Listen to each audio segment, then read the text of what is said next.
So, today we're diving into a source that gives a pretty critical take on Mahatma Gandhi. It's a view that really challenges the story most of us know, and it questions the very way he's remembered. Let's get right into it.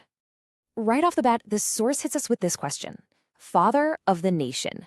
It's a title we've all heard a million times, right? It feels like a fact carved in stone. But the source is asking us to stop and think. Hang on, where did that title actually come from? And this is where it gets interesting. Turns out, a right to information query revealed that the government of India never officially gave him that title.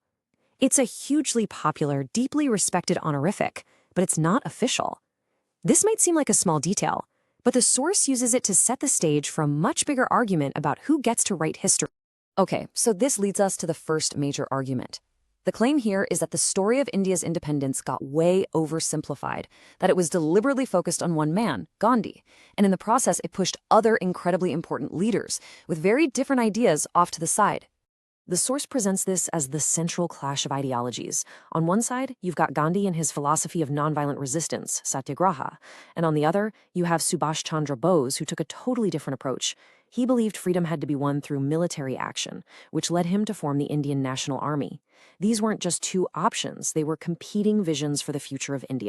Now, this is the core piece of evidence the source brings to the table. It's a pretty bombshell quote, supposedly from Clement Attlee, the British Prime Minister who actually signed off on India's independence.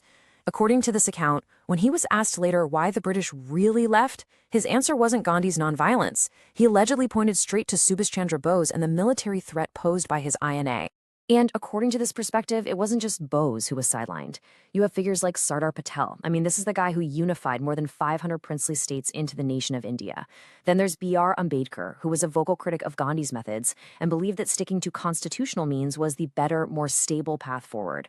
The argument is that these weren't just minor characters, they were absolute giants whose roles were shrunk to make Gandhi's story bigger. So now the focus shifts a bit. We're moving from Gandhi's public image to his political style. And the source paints a picture of a really complex, sometimes even contradictory leader. And it uses one particular political showdown to make its point. So get this, there's an election for the president of the Indian National Congress. Gandhi has his chosen candidate, Pattabhi Sitaramaiah, but Subhash Chandra Bose decides to run against him, and Bose wins. Gandhi's reaction is to say, Pattabhi's defeat is my defeat. He took it very personally, and the source claims that after that democratic win, Bose faced so much pressure and opposition from within Gandhi's camp that he was basically forced to resign. And that brings us to what is really the heaviest charge in this entire critique, the one that sits at the absolute heart of it all, the decision to partition India. The source lays out the path to partition like this. A small group of leaders gets together and decides to divide the country. Now, the core of the grievance here is the claim that while a vote was held among Muslims on the question of a separate state, the Hindu population was never formally asked if they agreed to the division of their own country. And to really make you feel this point, not just understand it politically, the source uses this incredibly powerful analogy. It says the partition of a country is like a father dividing up the family property, but without ever asking one of his sons.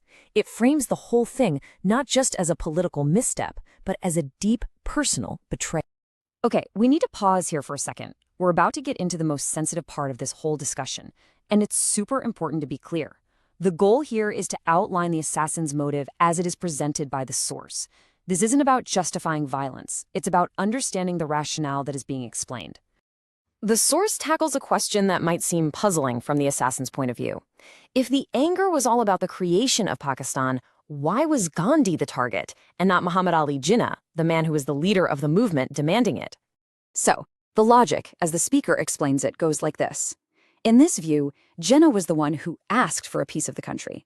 But it was Gandhi who held the ultimate authority, who could have said no, and who ultimately gave it away. The source claims that deep-seated anger was aimed not at the person asking, but at the person who gave in. The motive, therefore, was rooted in this profound sense of betrayal by one's own leader. And then, the source adds another critical piece to this argument.